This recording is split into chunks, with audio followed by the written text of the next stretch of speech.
بسم اللہ الرحمن الرحیم۔ شروع اللہ کا نام لے کر جو بڑا مہربان نہایت رحم والا ہے۔ ابو صالح سمان نے حضرت ابو ہریرہ رضی اللہ عنہ سے روایت کی کہ رسول اللہ صلی اللہ علیہ وسلم نے فرمایا، جس نے جمعے کے دن غسل جنابت جیسا غسل کیا پھر مسجد چلا گیا تو اس نے گویا ایک اونٹ قربان کیا، اور جو دوسری گھڑی میں گیا تو گویا اس نے گائے قربان کی، اور جو تیسری گھڑی میں گیا گویا اس نے سینگوں والا ایک مینڈا قربان کیا، اور جو چوتھی گھڑی میں گیا اس نے گویا ایک مرغ اللہ کے تقرب کے لیے پیش کیا، اور جو پانچویں گھڑی میں گیا اس نے گویا ایک انڈا تقرب کے لیے پیش کیا۔ اس کے بعد جب امام آ جاتا ہے تو فرشتے ذکر، عبادت اور امور خیر کی یاد دہانی سنتے ہیں۔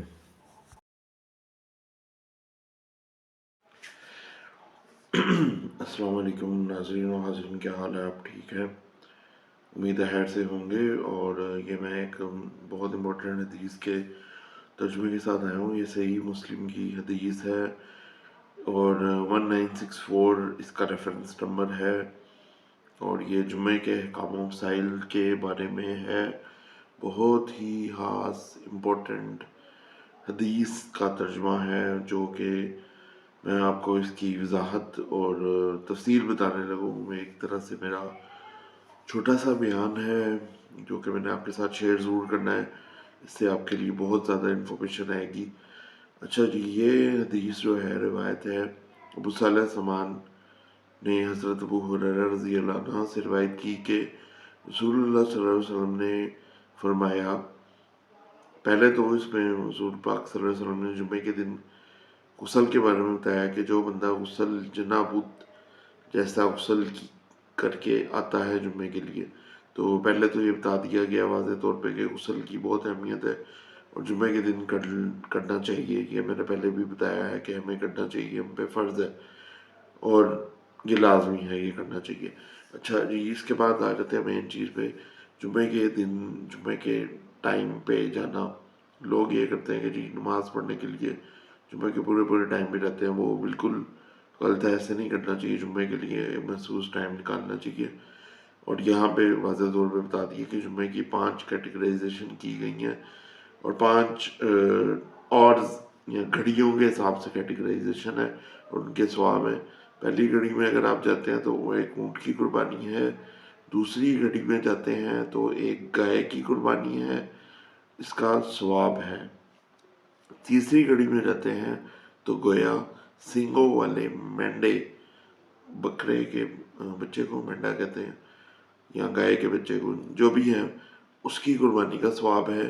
اور چوتھی گھڑی میں جب آپ جاتے ہیں تو ایک مرغ جو آپ اللہ کی راہ میں تقرب یعنی کہ قربان کرتے ہیں، اس کا ثواب ہے۔ پانچویں گھڑی میں ایک انڈے کے تقرب کا ثواب ہے۔ تو یعنی کہ بیسیکلی 5 سیگمنٹس ہیں، ان 5 میں ہی ثواب ہے، لیکن کوشش ہمیں یہ کرنی ہے کہ ہمیں سب سے پہلی گھڑی میں پہنچنا چاہیے، اور جمعے میں اپنے آپ کو غسل کر کے صحیح تیار ہو کے اچھے طریقے سے جانا ہے، کیونکہ ہم نے اللہ کے حضور حاضر ہونا ہے اور ہمیں عبادت کرنی ہے، ہمیں زیادہ سے زیادہ ثواب کمانا ہے، اور ہمارے دعاؤں کی بھی قبولیت ہے۔ دعاؤں کی قبولیت کے لیے پہلے میں جمعے کی ایک حدیث کا بیان دے چکا ہوں، وہ آپ کے سامنے ہی ہے، آپ سن سکتے ہیں، اس کا بھی بہت ثواب ہے۔ اچھا، اس کے بعد یہ بتایا گیا ہے کہ اس کے بعد جو گھڑی آتی ہے، جب امام صاحب آ جاتے ہیں تو فرشتے بھی ذکر اذکار کرنے آ جاتے ہیں، عبادت اور امور خیر کی یاد دہانی کرنے کے لیے آ جاتے ہیں، اور یہ وہ ٹائم ہے جب آتے ہیں، جب امام صاحب آ جاتے ہیں تب فرشتے بھی مسجد میں آ جاتے ہیں، اس لیے کہتے ہیں کہ یہ ٹائم بہت امپورٹنٹ ہے۔ اور جمعے کی مناسبت میں یہ بھی ہے کہ جمعے کی اذانوں کے بیچ میں ایک ٹائم آتا ہے جب آپ دعائیں کرتے ہیں، وہ بھی قبولیت کا ٹائم ہوتا ہے، یہ ذکر کرنا بہت امپورٹنٹ تھا یہاں پہ۔ تو یہ تھی جمعے کی فضیلت اور جمعے کا ثواب، کیٹیگرائزیشن وائز، سیگمنٹ وائز۔ انشاءاللہ اس سے آپ کو فائدہ ہوگا، اور آپ کو اسی طرح اپنے اعمال کو بہتر کرنا ہے، اور بہتر کریں گے تو فائدہ ہوگا۔ یہ صحیح مسلم کی 1964 کی حدیث کا ریفرنس تھا جمعے کے احکام و مسائل سے ریلیٹڈ. تو اس کے ساتھ ہی اللہ حافظ. اپنے بھائی کو اجازت دیں. شکریہ، مہربانی.